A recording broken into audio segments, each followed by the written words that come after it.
Hello, and welcome to another episode of the Citizens of Lorcana podcast, a podcast where we invite you to be a part of their world. We're your hosts, Jared and James, and today we are talking about all things Disney. So without further ado, let's jump into the episode. Hey everyone, welcome to another week. Last pod, we talked about competitive play with our first guest, Mark Wooden, and this week we are talking about the wonderful world of Disney. The inspiration for this is because of a little trip you took, James. That's right. I went on a Disney cruise. How fun. Yeah, it was just a short one down to Ensenada out of San Diego on the Disney Wonder. Had a blast. It was a nice little vacation, but way too short. I've been on a cruise before, but I've never been on a Disney cruise. What was that like? Well, the rooms are bigger. The characters are all over the boat. And it's just like, it just feels like Disney on a boat, basically. So it was awesome. They do greeting things with all the characters, a big like show on the deck, and they do pirate night, and they do fireworks, and they have Broadway style shows, including Frozen. So, I mean, it was just, you could meet characters like pretty much all day long. Just a variety of places on the ship. So, I mean, it was just awesome just walking around and having it be Disney themed. Nothing's going to go too crazy. There's not like gambling or anything. So, I mean, it was just nice. Lots of families there. Yeah, lots of families. So was there like a outline of a schedule you're supposed to follow, or is it just like you hit this if you wanted to? There was a schedule for when things were happening, like trivias and towel folding, and the characters were coming out on a schedule. But you basically, unless you signed up for something in advance that was at a specific time, it was just do what you want. Did you say towel folding? You know how in hotels and on cruises especially they fold Sure. your towels to be like little creatures like elephants and whatnot? Yeah. They actually have classes during cruises to show you how to do that. Did you do it? Did not. Did a couple of trivias and did horribly. Got like half right in both the Disney and the Marvel trivia. Wow. Which I thought I would do a lot better on the Marvel one, and I still got like 15 out of 25. So incredible. I need to work on it. I need to watch a lot more stuff. More Disney Jeopardy in your future. That's right. And watch more stuff is basically what we have in mind with this week's.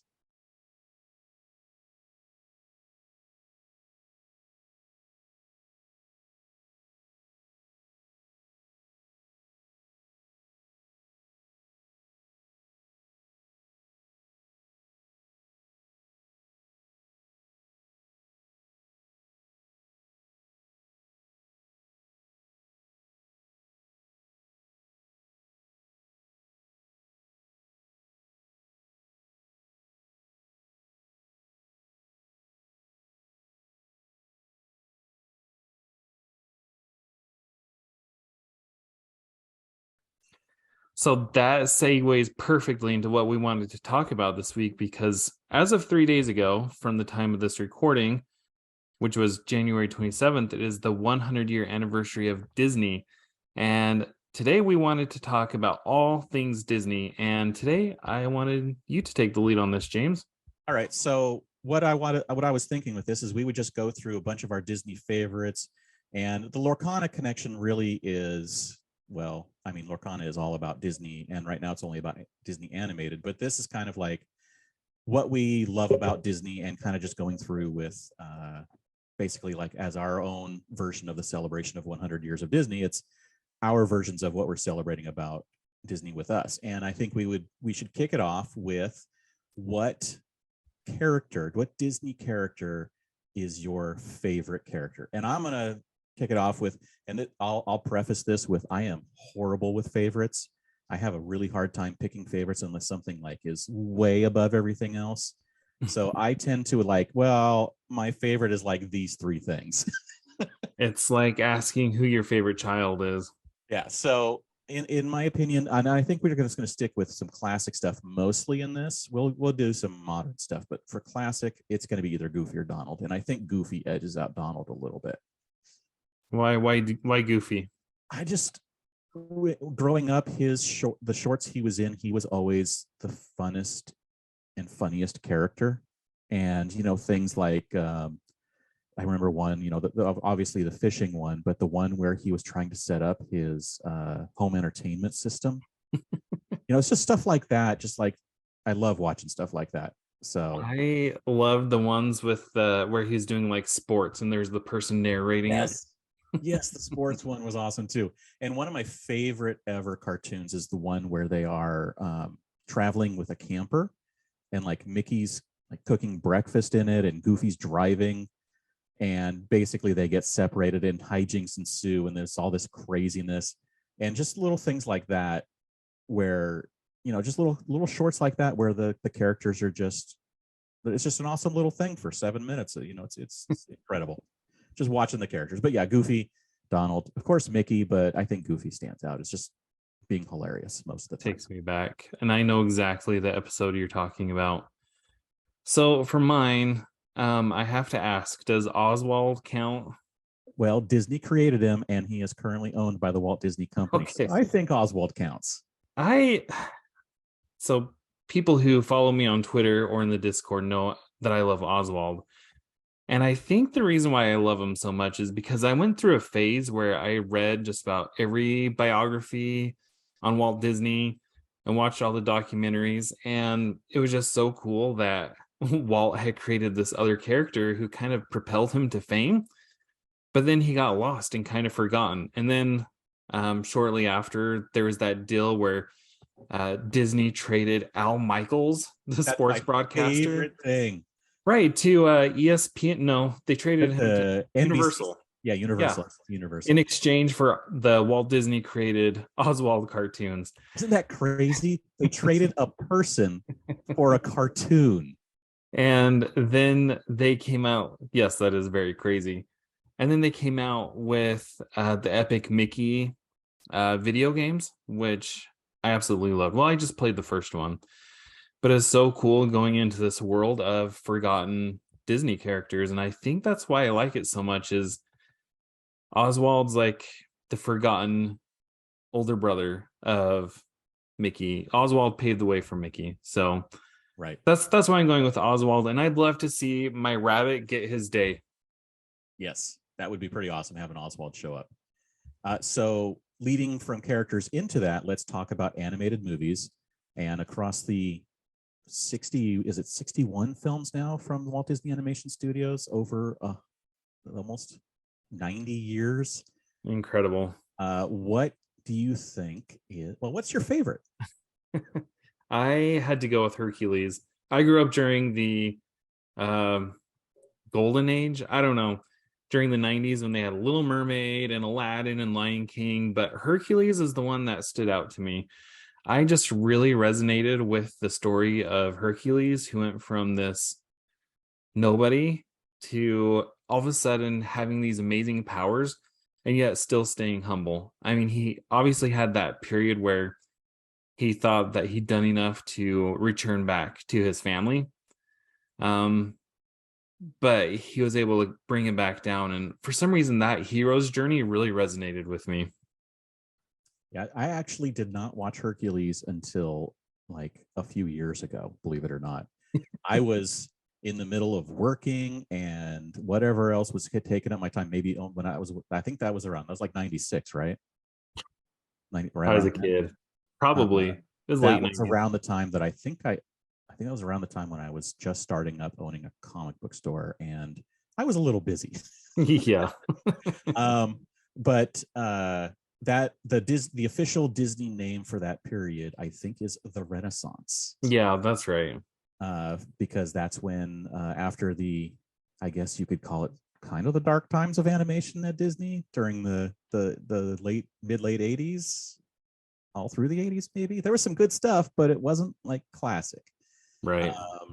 But I am going to have to go with, again, I have very much difficult time picking a favorite, but I'm gonna have to go with 101 Dalmatians. That one just comes to my mind from when I watched it as a child in theaters, and it was obviously it was on, I think it was on a re-release, because I mean I saw lots of Disney movies on re-releases, but I'd also want a secondary Robin Hood, and if you're going to go with modern stuff, Frozen, definitely at the top. That one, I just love that movie from the instant first time I saw it.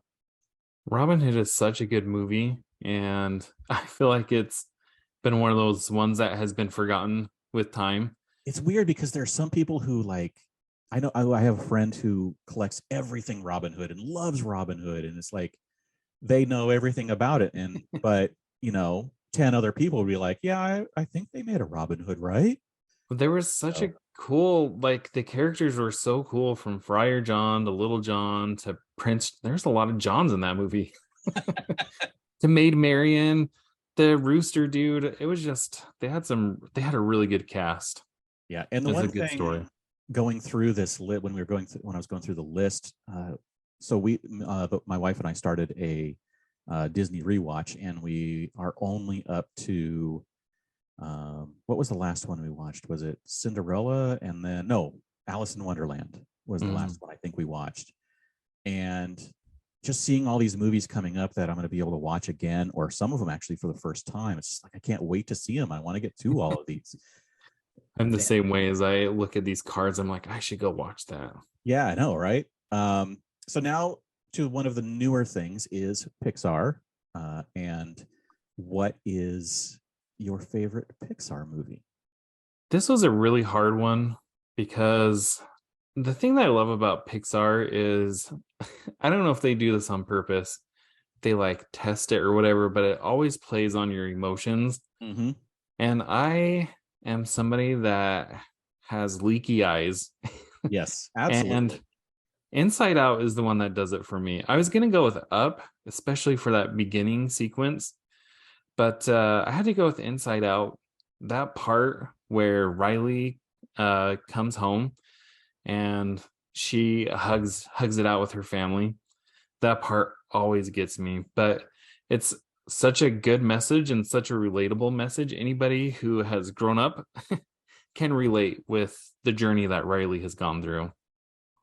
Yeah, and like you said, leaky eyes at like 95% of Pixar's movies, because they just know how to write characters that resonate with most everybody. It's kind of amazing. I picked Incredibles mainly because it was the best Fantastic Four movie that's not a Fantastic Four, and I'm hoping we get an actual good Fantastic Four movie. But it was the characters. It was just a really good movie that had great characters and would have been, I mean, it already was a blockbuster, but would have been, I think a lot of people may have paid more attention to it if it was live action, and could have totally been a live action movie. But just being Pixar, they just made it so good. And I will say, just because of, I don't know why that one hits, but Brave also hits with the movie for that one. It's just, I really love that one too. I mean, how can you not pick like Toy Story or Toy Story 2 or, any of the other Pixar movies? Essentially, it was tough. They were tough. The only one that was a miss for me, and that one was just like, it was just a Good Dinosaur, right? The Good Dinosaur. Yeah, that one was just so weird. But I mean, it was, I don't know if good was the word, but it was definitely entertaining. And just, I didn't hate it. It just wasn't a good, like, it wasn't a Pixar. It wasn't up to their normal level of quality. I think maybe they might have rushed it a little bit, because normally they can find the thing that's not working in the story and fix it. And I just think they didn't have a chance to fix it. That seems like what it was to me, but it's still, I mean, we just watch it the one time and okay, we watched that one. Yeah. All right, so we're going to move on to live action movies, and this one was difficult for me. So I picked, instead of a movie, I picked an era, and the era of the late 60s through some of the 70s with Dean Jones and Kurt Russell, and I can't remember his name right now, but the absent-minded professor. the guy who was in My Three Sons. But those movies like The Computer Who Wore Tennis Shoes and That Darn Cat and uh, The Cat from Outer Space and all of those movies where it was like they were super cheesy half the time, but they were so much fun. And I grew up on those. And so all of those movies in that era, I would pick almost any one of those as this is, I mean, what was it? The $1 Million Duck. I mean, the Shaggy DA, so many movies. Could you imagine if they came out with movies like that these days? These days, it's all about the mega blockbuster Right. movie. Yeah, absolutely. I wish they would keep it. I mean, you know what? Honestly, on Disney Plus, there have been a few. I was just noticing they have come out with some like the squirrel one, Fiona or something like that, and the squirrel and Timmy. I can't remember his name. It came out when Disney Plus did, but it was like the Timmy Disaster or something like that. Those are like really kind of mid-budget Disney movies that are just fun to watch. Yeah, maybe I'll have to check it out. But nobody knows about them. The one I went with, I had two from when I was growing up. My first candidate was National Treasure. I don't know why that stuck with me, Oh, I love but that movie. I had to go with Pirates of the Caribbean. I actually liked that movie so much that I bought the soundtrack. But it came out when I was in high school, and I just remember seeing it with my friends in the movie theater, and we quoted it. And Jack Sparrow was such a memorable character, and Will and Miss Turner. What's her first name? Emily? I don't know. Anyway, Miss Swan. Elizabeth. Elizabeth, that's the one. And Barbosa. It was a fun movie, and I have watched it several times. The sequels kind of lose the magic of the first one. I don't hate them, but I haven't rewatched them near as much as the first one. I actually still haven't seen the last one. I'm going to watch it eventually. But yeah, after the fourth one, I think I saw it at a drive-in, and me and a bunch of friends, we went to the drive-in as like, hey, let's go see the drive-in for once. And so we went and saw the fourth Pirates movie, and I kind of fell asleep. You know what? I've never seen the fourth one. We gave up after the third one, but we were at Disneyland visiting, and in one of their theaters, they were doing like a 10-minute preview of the fifth Pirates. So I was like, let's go see it. And so that's why we saw the fifth one, but I still to this day haven't seen the fourth one. Wow. Uh, Hilariously, I bought like all of them, like all the three of the movies on Blu-ray or something like that back when they were out, and lent them to my mom.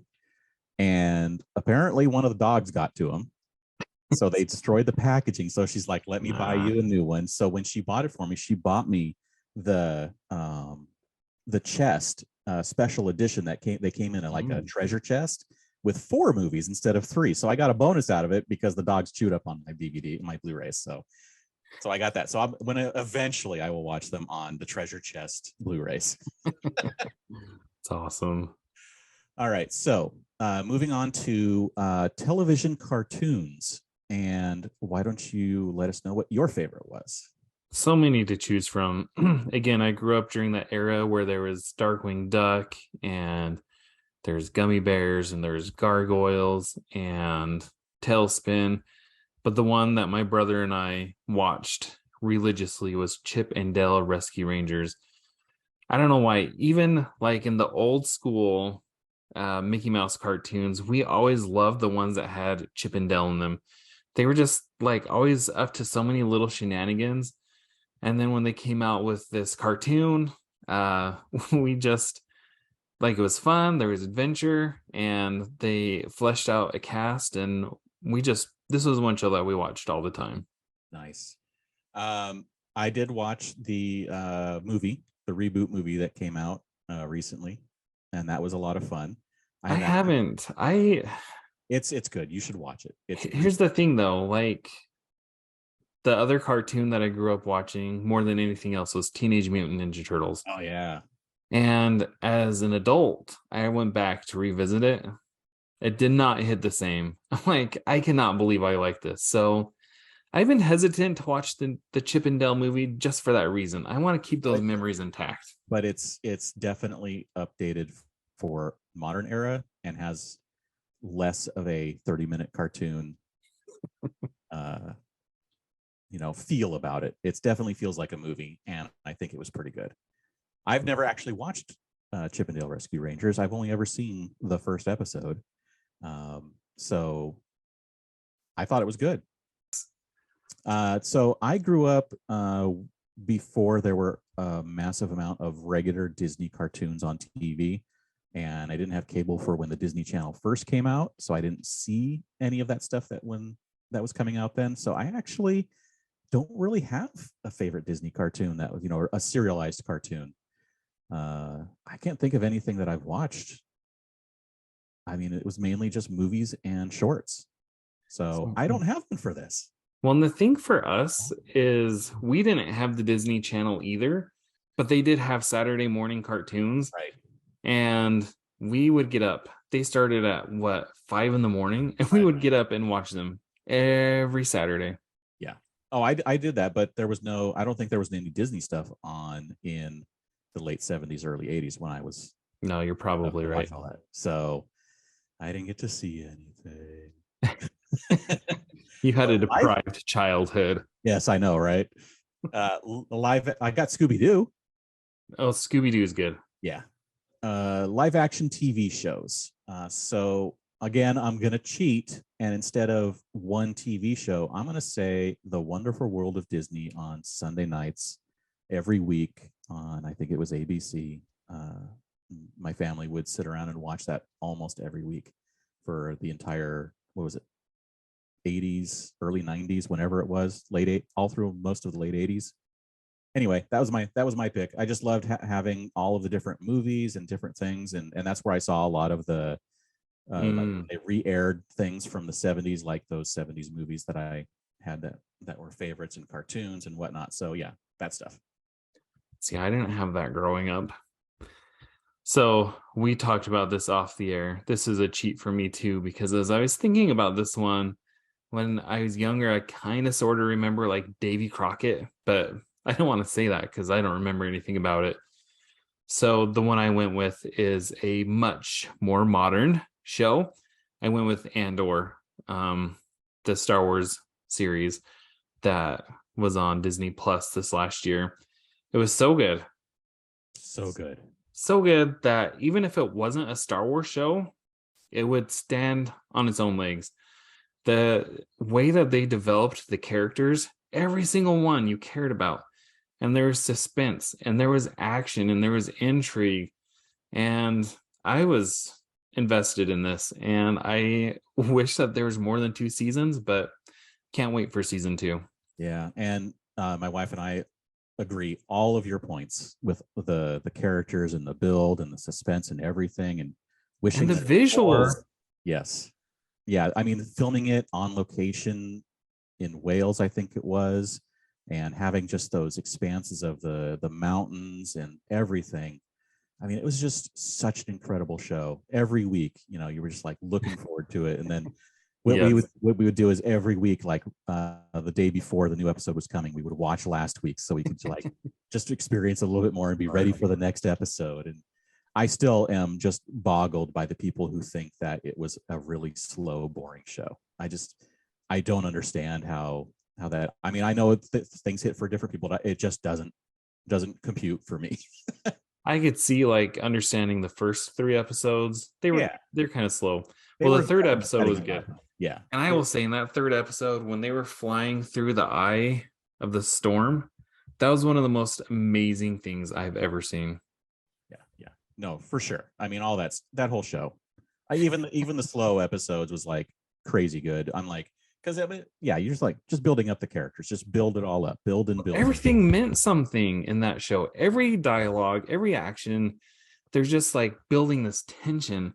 And then once the tension finally released, it like the payoff was worth it. Yeah, absolutely. Now I gotta go watch that again. All right, so now we're going to get into some non eyeballs on a screen stuff here, and let's go to the theme parks. And Yes. what is or what are your favorite theme park rides? So I picked one in Disneyland and California Adventure.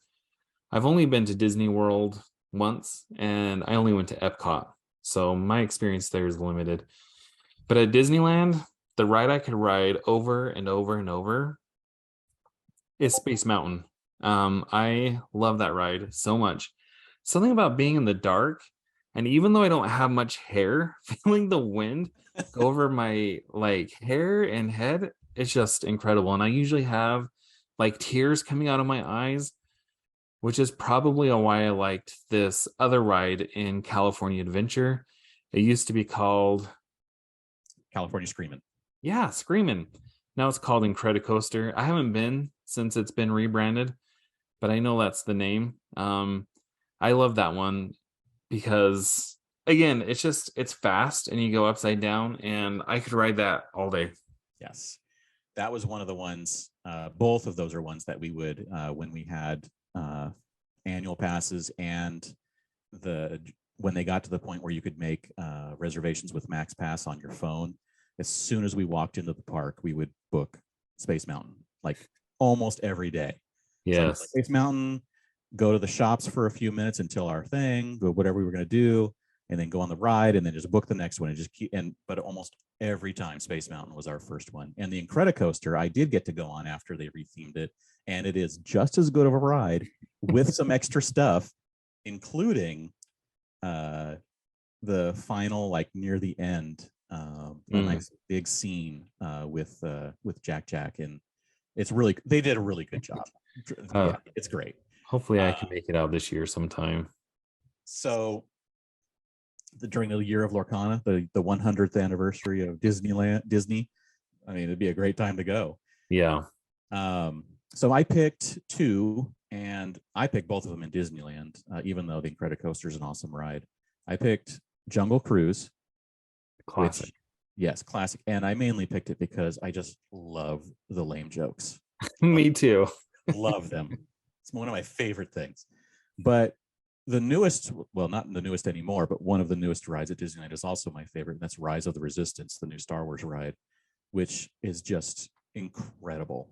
I've heard incredible things about it, and everybody that talks about it says I'm not going to say anything about it because I don't want to spoil it. Yeah, exactly. You don't want to spoil it. It's just an amazing experience because it's not just a ride. It's an experience. And I mean, and it lasts a long time, much more than like, a 2-minute roller coaster. I think from the moment you step into, from the line, you step into a room where you get your mission until you land. I think it's something like 15 to 20 minutes. Wow. It's pretty fun. So they did a really good job with that. I mean, I understand it's pretty difficult to get onto. Yes. My previous favorite theme park rides of just like the experience was actually in Harry Potter, the Forbidden Journey, I think it's called. That ride was my previous favorite of all theme parks that I've been to, but now Rise of the Resistance takes it over as the #1 theme park ride like ever. But yeah, so Rise of the Resistance, if you want to get on it, basically you either have to pay like the $20 for the Genie Plus Lightning Lane Plus thing, individual, like per person, $20. Yeah. Or you have to like get there at rope drop, walk straight there, and be willing to wait in line for up to an hour, which is fine because the line's usually like 2 hours. So you save a little bit of time. And we did that the last 2 times we went, we did actually do that wait and go and ride it just because we wanted to ride it one more time before our passes went out. Yeah. So also in the theme parks, I'm going to let you go first on this one because you picked some classics with theme park food. Yeah. So I went with the turkey leg. And if you guys have never gotten a turkey leg at Disneyland, these things are massive. Like, I don't even know how to describe it. They're massive. They have to be at least 1.5 pounds, right? Yeah, it's a lot. Yeah. Yeah. These things are huge, but they're delicious too. I don't know what they season it with, but the skin around it has this awesome taste to it, and like the meat on the inside is always so soft. Like they do it perfect every time. And then the other thing, it's funny because we were talking about this on Twitter today with the Disney Lorcana Twitter account. I put a Dole Whip, and this is just like a classic. Like if you go to Disneyland and you've never had a Dole Whip before, you just have to do it. It's something you have to do. It's like a rite of passage. And it's this soft serve ice cream, and it's flavored like Dole pineapple, but it's like a cult classic. Yeah, it sounds so simple, but it's so yummy. It's like, oh wait, I can get soft serve anywhere, but can you get pineapple soft serve anywhere? It's like, yeah, I can get pineapple frozen yogurt over at Yogurtland or something. It's like, but it's not the same. Disneyland. They even have one that's a Dole Whip float where they put it in pineapple juice. Yes, not terrible. I've had pretty that good. too. And then they now have like multiple flavors of Dole Whip at the I can't remember. I think it's the hideout or something that's behind the Tiki Room. They added a new place with a little bit of with treats and stuff, and now they have like raspberry and cherry and orange, and they have all kinds of special treats now behind there. It's pretty awesome. So I picked something that, unfortunately for any of you who would go looking for it, is no longer in the park. At the Big Thunder Ranch Barbecue, before it closed to make way for Galaxy's Edge, it was an all-you-can-eat place, but they also had dessert, and the desserts were an extra charge over the barbecue that you could get for all you can eat. But they had a thing called the chocolate chip cookie bake. And if you've ever been to somewhere like BJ's or somewhere where they serve those little tins that they bake a cookie and then put like a scoop of ice cream on top, yeah, it's like basically enough for two people maybe to have like some bites, right? Now imagine that like 5 times bigger. So it's like a pizza pie. It was like a foot-long oval dish that was about an inch deep, and they put 3 scoops of ice cream on top and then drizzled fudge on it. And basically it was like a meal in itself, but it was the best. We actually, chocolate chip, you said? Chocolate, and they actually had some seasonal ones too where they did different flavors, but it was a chocolate chip cookie that was, as you mentioned, like the turkey leg was like 1.5 pounds. This is like 1 pound of cookie and 3 scoops of vanilla bean ice cream. Oh, it was into a coma. Yes, exactly. What we would do is because you had to get reservations to go to the ranch if it was super busy. And so we would get a reservation, and then we would go and eat like something small, like we would share something at Rancho del Zocalo, like a burrito or something. So we would not fill up on it. And then we would go there for our reservation and just have dessert. It was because I mean, if you're going to do all you can eat, I mean, you're going to be stuffed and you have no room for dessert. So true. So you do all you can eat when you want to just do all you can eat, but then when you want that dessert, you eat something else or don't eat it at all before you go there, because then you have room for it. Yeah, the first time we tried it, we did the all you can eat and then had that, and oh my goodness, I was like, yeah, basically just roll me out of Disneyland. Like the Oompa Loompa after the girl ate it, the berry. But the things you can get now that I definitely say are top of the list are the chicken at Plaza Inn, like the turkey leg that is always perfectly prepared, and it is they infuse some kind of like dopamine hit drug in that chicken or something to get people. I mean, it's like, oh, it's so good. But anyway, that's my favorite. Nice. So now we're going to move on to collectible things that you would get that are Disney related. And this could be like, I mean, obviously now Lorcana is technically a Disney collectible, but I mean, across lifetime of things, not just the parks, but I picked from the parks, and I picked mugs and puzzles. We have multiple Disney mugs that we've bought over the years that we drink our tea in. And we just like, what do you want today? Luke and Leia or Mickey and Minnie, or, basically because we have a mug for each of us. So it's pretty awesome that we, and we just have all these mugs, all these princess mugs and Mickey and Minnie. And I mean, it's just awesome. And then of course, puzzles, because I love puzzles. And so I have, puzzles that I've done, puzzles that I have waiting to do. I have a stack of Disney ones that's, like 1,000,000 feet tall. But anyway, mugs and puzzles. My wife is definitely a mug person. For me personally, when I was a kid, I collected and I guess this falls under the Disney umbrella now, but I collected the Star Wars action figures, the 3 3/4 inch ones.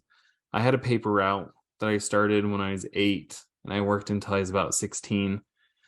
And I had, I think, like 134 action figures, is kind of what I remember counting. And I had a lot of the ships and some of the play sets. And one of them, I was going through it when we moved down here almost a year ago. I have this 2-pack. It's Grand Admiral Thrawn and Talon card, and it came with a comic book behind it, and it's still in the box. And I was like, I wonder how much I could get this. I wonder how much it sells for on eBay. And so I looked it up. It was like $300. Yeah.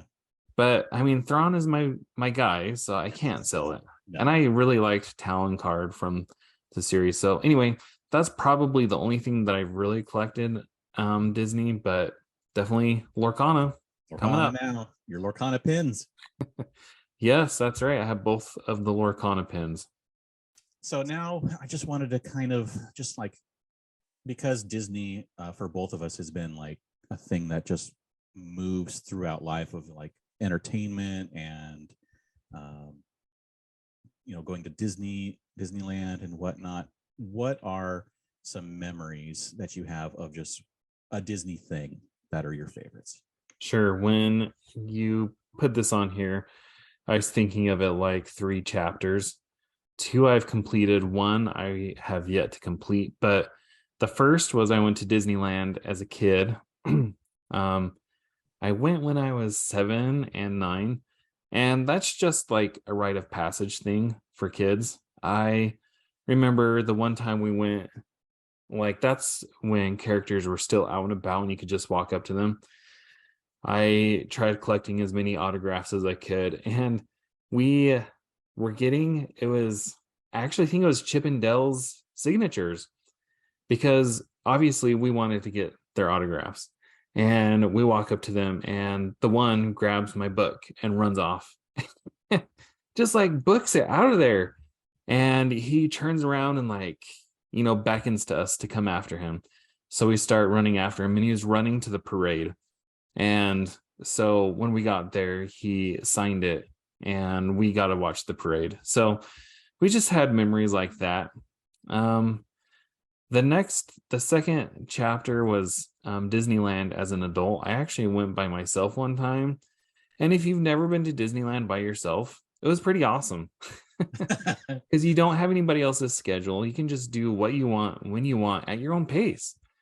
And it was pretty fun. This was before Star Wars Land opened, so I'm still itching to go do that.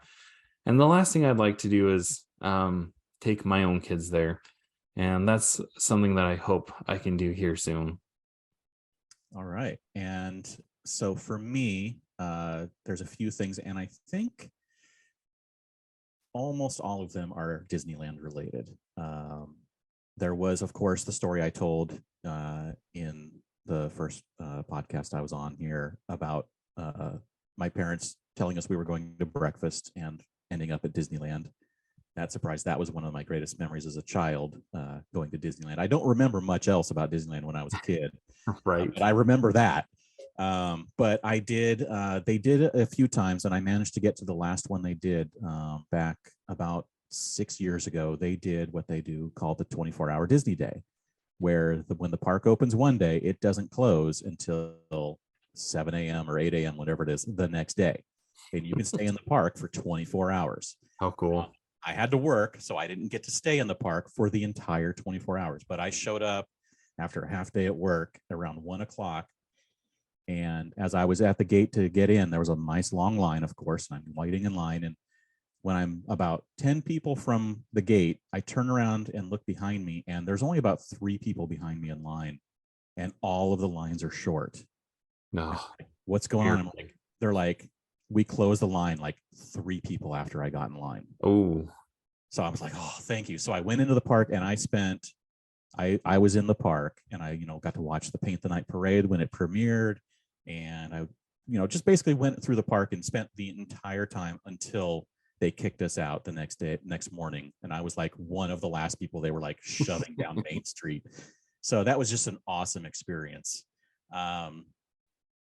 Watching the non-Disneyland one is my favorite TV show, The Wonderful World of Disney on Sunday nights. Mm-hmm. Just being able to every week having something like that to watch with my family.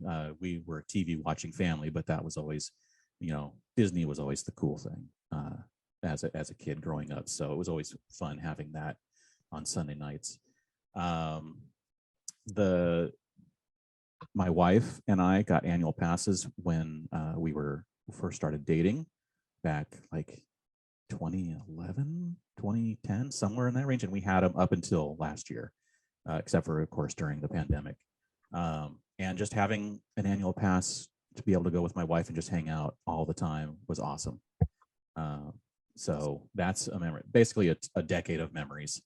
But the one thing I will say that probably is the one that emotionally hit me the hardest was we got reservations for Galaxy's Edge when it opened, and we managed to get the first, not, cast previews were like the week before, but the first public opening day, the morning of Galaxy's Edge, and being near the front of the line and just going under that, the entrance tunnel and going and seeing just that first part of Galaxy's Edge. And man, I started crying and, it was hard to breathe. And it was just the emotion of having been a Star Wars fan for 40 years and being in Star Wars. So cool. It was just an amazing experience. And that feeling, lesser of course, but that feeling hit me almost every single time I went into Galaxy's Edge of I'm in Star Wars. So that right there to me is, I know it's something that they bought later, but that to me is what Disney magic is, being able to do something for someone, like you said, the Chip or Dale, whoever it was, grabbing your book and running and like making you chase them. That's Disney magic to me, which is awesome. And little things like that to the big things of building $1 billion extension on a theme park. All of that to me is Disney. Yeah. And that leads back to Lorcana with how much detail they seem to be paying attention by digging into the books and I agree. finding all these characters and finding these awesome artists and doing such amazing art that we've seen only 13 cards so far. Well, not just the cards, but the packaging, like everything has such exquisite detail. Yeah, I can't wait to see more. Yeah. So now we're going to get to, I don't know, it's not boring stuff, but newsy stuff. Did we get any news since we last recorded? Well, here's the thing. They actually dropped a lot of tidbits today on Twitter, because what I had written down here was they had the London, German, and Canadian toy fairs. London was last week. Germany and Canadian are going on this week.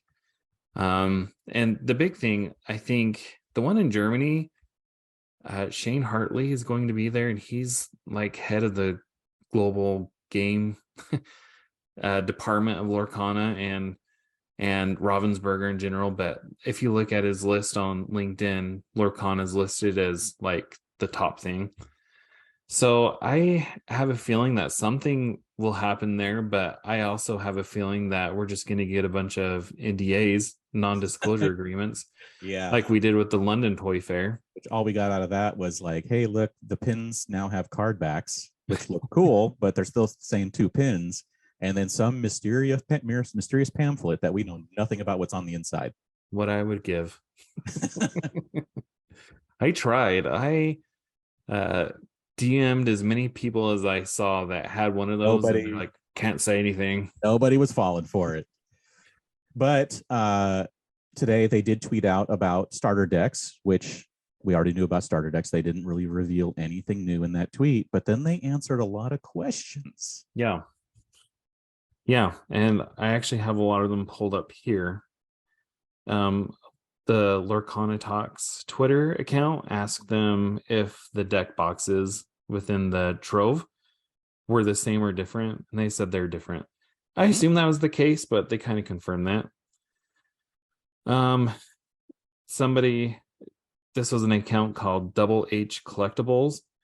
They said, are the two character foils able to be pulled from packs, talking about the two foils in the starter decks, or are they only available in starter decks?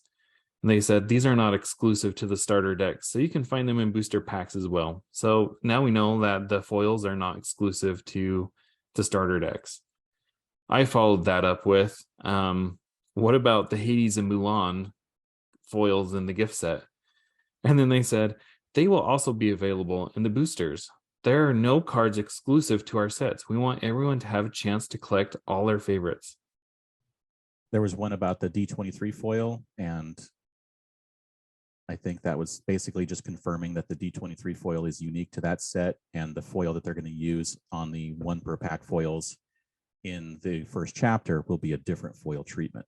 Correct. Yeah. So there were some tidbits in there. It was like nothing mind-blowing, but definitely good confirmation that, like the cards in the starters and such you can find in boosters, so you don't have to buy the starters. I actually made this meme as the one of Oprah and where she's giving away the cards, but I sent it to the Lorcana team and it says Oprah is, you get a question answered, and you get a question answered, and you get a question answered. You all get questions answered. Because that's kind of what it felt like today. They were just going crazy answering everybody's questions. It was really cool today. They were in the office today. That's right. Back to work. Manning the stations. And also what else happened is, of course, with the announcement a couple weeks ago from IGN article, it was revealed that they're going to be at Gen Con, and Gen Con tickets went on sale on the 29th, and you bought your ticket. I did. People we know bought our ticket, and I'm probably not going to buy a ticket because it is very expensive to go out there. And I choose not to think about that part. Yeah, right. I got Comic-Con I got to pay for this year, so that's a massive bulk of my convention money goes to that. So you don't get any kind of hookup? No, I still have to pay the $300 a night hotel, and yeah, it's. I mean, as covering it as press with the blog, I do get my badge comped, but that's it. I have to wait in line like everybody else. I have to buy exclusives like everybody else if I want those. I got to wait in line for panels. I get nothing. Except for there's a press room where I can go and sit and relax, and there's sometimes snacks in there. Well, that's about it. But yes, if you want to go to Gen Con, it's in Indianapolis, August 3rd through 6th. Tickets are on sale now. I think a 4-day pass is $135 plus fees. Yeah, I did the 4-day pass, and I got the $15 fee for them to mail it to me. So it was like $165 total. Right. That's not bad at all. I think Comic-Con is up to nearly $400 for the 4.5 days or 4 days, whatever, depending on whether you get preview night. So Comic-Con is definitely a much bigger convention, but it's not a bad price at all, especially since you can play tons of games. You can get Lorcana first before anybody else. Yes. So there you go. I cannot wait. Yes. I mean, I can't wait for everyone to go, but I'm going to be like, Jared, can you pick me up a couple of starter decks and I'll drive out to Vegas, which is a lot cheaper, and pick them up from you? I can't tell you how many people I've been messaging on Twitter and Instagram and Discord being like, we need to meet up. It's going to be so much fun. Yeah, that's one of the reasons why. I mean, that's really the main reason I wanted to go, was to be a part of that community experience of getting to play and getting the stuff for the first time and sitting there in the hotel rooms at night playing games and putting decks together. Man, that's going to be a great time. I can't wait. Sad James. All right, now it's time for me to quiz you in Disney Jeopardy. All right, I'm ready. All right, so for $100, we're going to do characters. Okay. For 100, what is the monkey in the Lion King's name? What is Rafiki? Yes, of course, you are correct. All right, and for 200, what is the name of the prince from Princess and the Frog? Oh my gosh. That's one I don't know that well. I don't know. I've only ever seen it once, but I did guess it right, mainly because of, again, my Disney Magic Kingdoms game and also seeing the character at Disneyland. It is Prince Naveen. Oh, yes. Oh my gosh. All right, for 300. Who helps Yzma in her plot to kill the emperor? Who is Kronk? Yes, indeed. For 400, in Pocahontas, what is the raccoon's name? Oh, it's something like Pico, but I think it's Nico. I'm gonna say, what is Nico? So close. Did you say it with an N or an M? I said it with an N, like Nancy. It is Miko. Miko. So I will I'm give you taking it though. 99% correct. You get, of a 400-point question, you get 399 points. All right. And the final for 500. Uh-oh, here we go. In Disney's Sword in the Stone, what is the owl's name? I would never get this. The owl? The owl. I don't know. I'm probably going to butcher this a little bit, but Archimedes? Archimedes? Wow. Yeah. I got 2 right. But you got 3 right, didn't you? I got Rafiki. You got Rafiki. Kind of got Miko. You got Kronk. Oh, yeah. You basically got Miko. Well, we'll call it 2.5. You got 2.9. 2.9. Okay, 2.9. Above average. All right. And next time we're going to have to find some new topics. So we'll see how that goes. Okay. And with that, if you liked what you heard, click like, subscribe, and follow us on Twitter at Citizens of Lorcana, or subscribe to this podcast. James, where can they find you? I am everywhere online at Dan Regal, or you can check out geekshotphoto.com for links for my wife and I and our photography and all of that. Awesome. Well, thank you for joining us. Thank you. See you later.